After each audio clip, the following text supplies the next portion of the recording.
I want you to imagine the set of all ordered pairs A comma B, where the A has to be a skyscraper and the B has to be a city.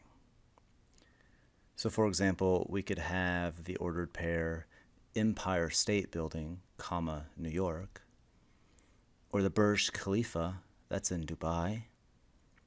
We could have Willis Tower, that's in Chicago. But I said any skyscraper for A and any city for B.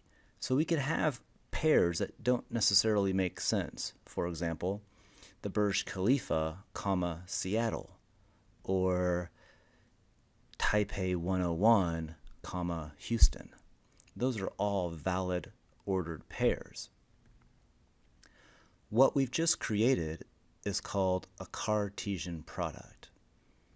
A Cartesian product of two sets A and B is defined to be all the ordered pairs A comma B, where A is in A and B is in B.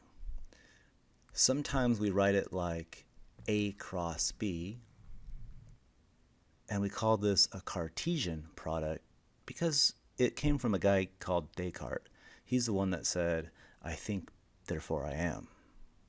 Now you might be wondering why we're talking about the Cartesian product. Well, it turns out that you've been using a Cartesian product for a long time. In fact, every time you graph something, you're creating a Cartesian product. For example, the Cartesian product of the real numbers crossed with the real numbers is what you've been calling the x, y axes. Think about it. On the x-axis, all we have are real numbers. On the y-axis, all we have are real numbers.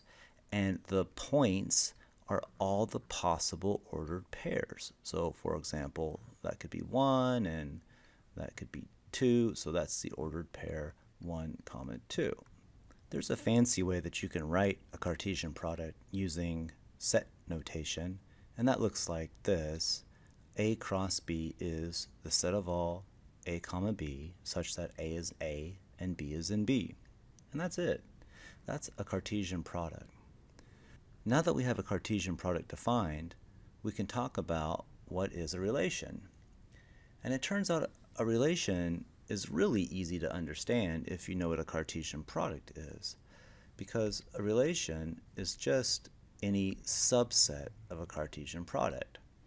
So, for example, a relation could be the Empire State Building, comma, New York, Burj Khalifa, comma, Dubai, Willis Tower, comma, Chicago, and Burj Khalifa, comma, Seattle.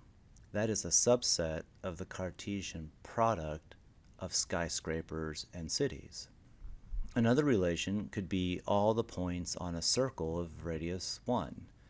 These points are subsets of the Cartesian product of R with R. Just about every set of ordered pairs that you can think of is probably a relation. For example, here's a simple one.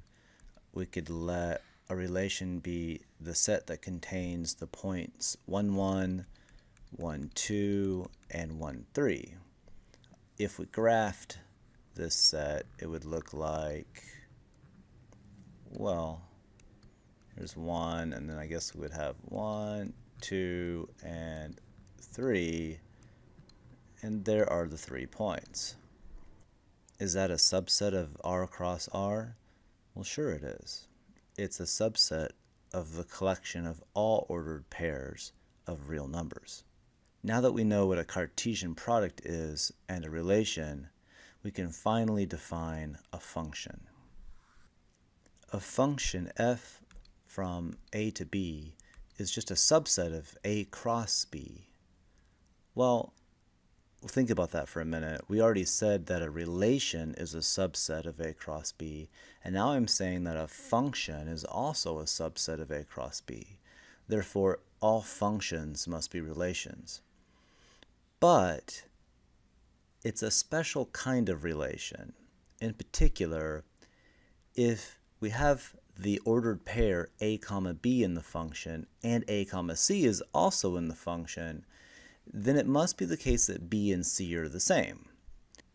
So let's look at our previous relation. Notice that we have the pair 1 comma 2 and we have the pair 1 comma 3. Well, this is not a function because the first two coordinates are the same in these pairs, but the second two coordinates are not. What I'm saying here is 2 isn't the same as 3.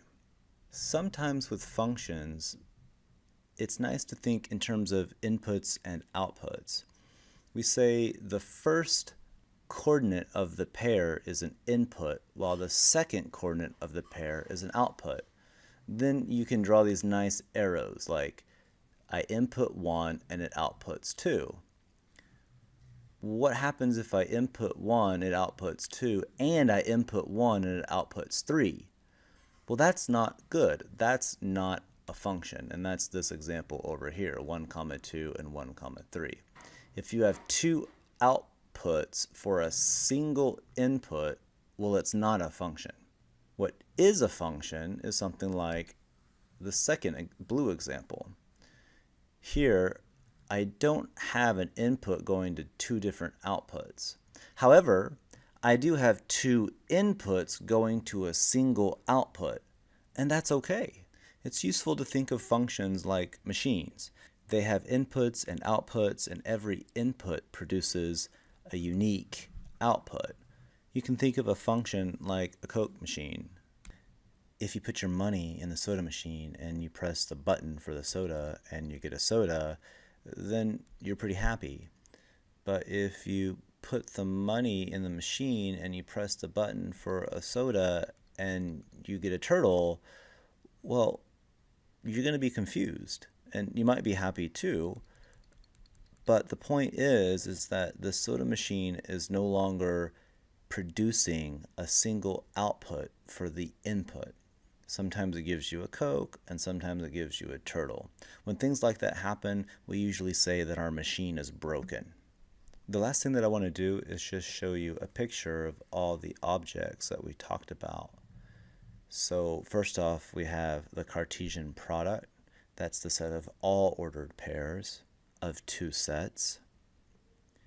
Next, we have the relations, and that's just some subset of a Cartesian product. And then finally, we had functions. Functions are special relations. They're relations that have the property that if the first coordinate of any two pairs are the same, then the second coordinate has to be the same. Go ahead and write down any questions that you have so you can ask in class. And there is a quiz for this video. The link will be on the website. Thanks everybody. I'll see you in class.